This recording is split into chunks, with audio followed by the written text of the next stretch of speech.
All right, here's our situation. This 8 3/4 here has obviously been narrowed quite a bit to fit in this Rambler. And if you look down there, you can't see daylight. It's kind of blurry.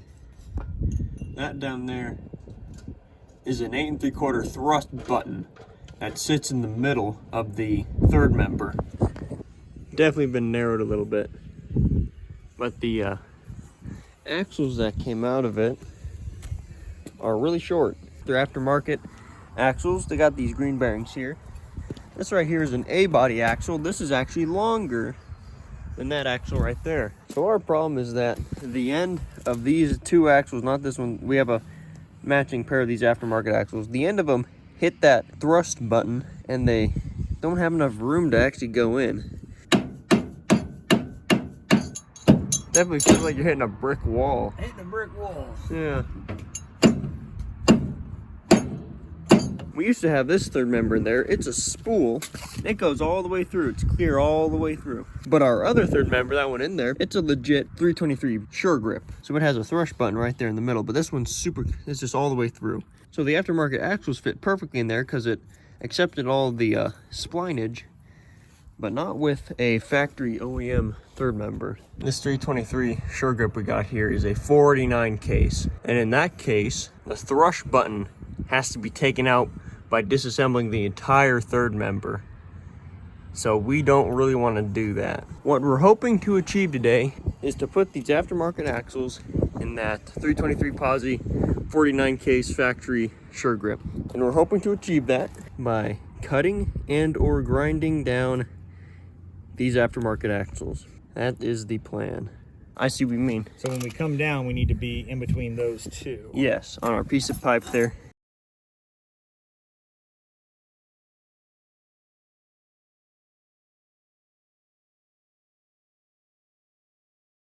Should we do it more on the short side though? Short side. Or you're just gonna try to do it with one cut? Oh. One cut and you're done.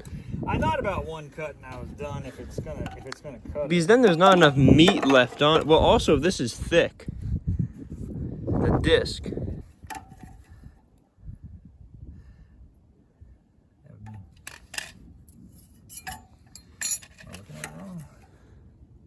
Getting closer. That's square that way. Yes.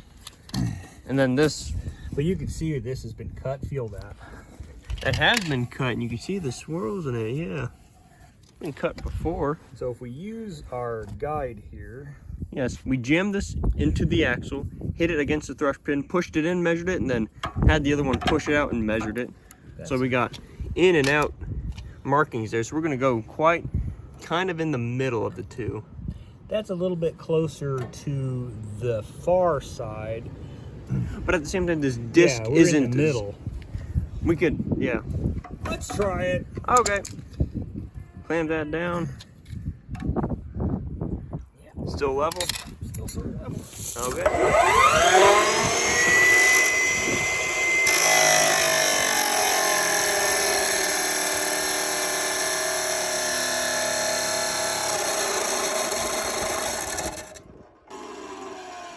I think what I'll do is I won't give it such an aggressive force down. I'll just let it sit there and do its thing. Okay, okay.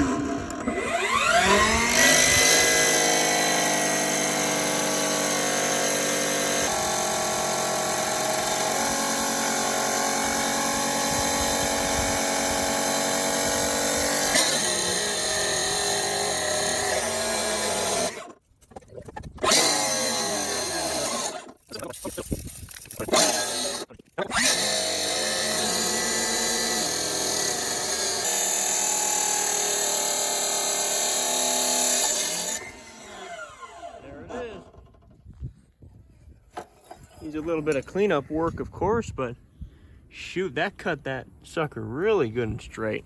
Yeah,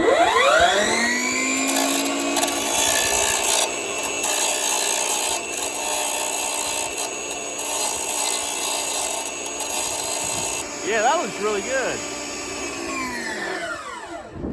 You got it nice and domed. Like cow. Huh. Well, I guess we water that down to see if it works. Oh yes, yes, the old spool test fitment. Oh, yeah. Yeah. Okay. Well, there it is. Square. Yeah, pretty square, man. Good Lord. Cut it straight. That is our passenger side. Yes, sir. Put that in there and see what it looks like. Oh, yeah. Before the second one, we have to recharge all 20 batteries we have sitting over there.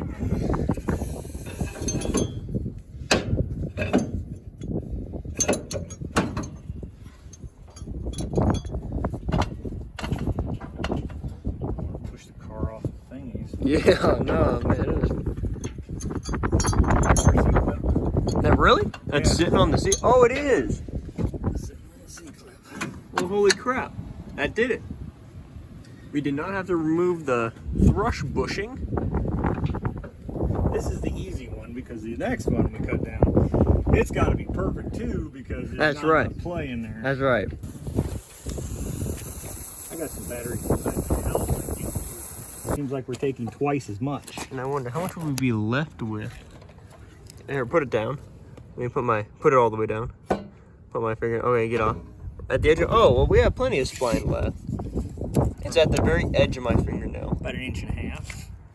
That's and not. over here we have about 1.5 inches. Okay, well, okay, that's not Actually, too. down there is about 1 inch and 3/8. Oh. So it's a little bit less That's spline. But that's the part that engages. Yeah. So there's a lot of spline here that can be cut. The factory ones. Only had a working spline ends right about there. It's about 1.5 inches. Yeah. So we're not really doing anything too drastic. This boy here has over 2 inches of spline. Yeah. Or a factory one. The factory one, an OEM A-body one, only had about 1.5 inches of spline. Yeah. Well, I'm convinced. Start the long process. Yes, we got a bunch of batteries over there. Probably need to get some more charge. water, I guess. Yeah, I'll get another water bottle. Well, we have snow. You want to just use snow?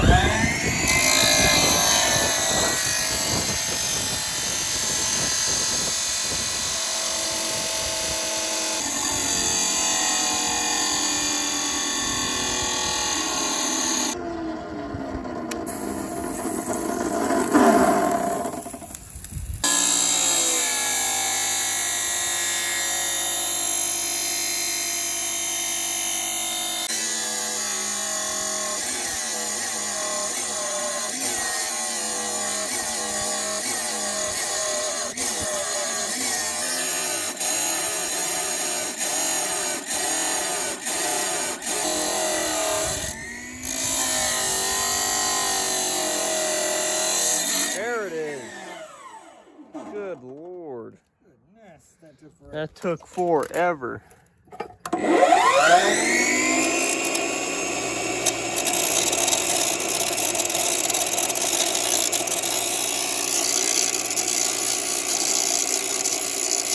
Yes. Nice. Well, do we dip snow in it or will it blow up because it's 1,000,000,000 degrees? I saw the center part turn red at one point. Heat treat it. Yes.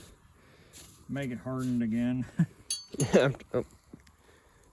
Yes. Jam it in that spool. Yep. Very nice. Re-greased. Foot went to sleep. Oh my goodness.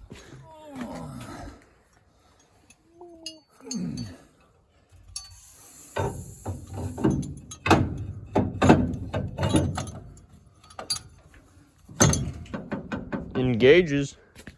Engaged. Yeah. And it's up against its C-clip, is it? It is. Sweet. So Well, I mean, that solved our problem. it did. We didn't have to take the third member out to disassemble it, to take that little thrush button out of there. Took 1,000,000 batteries and running back and forth to chargers, but got it cut in half. They need to be heat treated or, you know. Or they need to always be cool while being cut. Yeah. Yeah. There'll be a lot of people who say, oh, well, those axles are probably compromised. They need to be properly heat treated, and dipping them in snow isn't heat treating them. Yeah. Dipping them in oil once they're hot is a proper heat treating method. Yes. A preferred heat treating method. Well, I guess we'll see the long-term effects. Yeah. Well, that's how you go about bypassing the little thrust button in there. Just cut it. Just cut the axles. There you go. Don't even take out your third member. Just cut the axles. Well, there you go.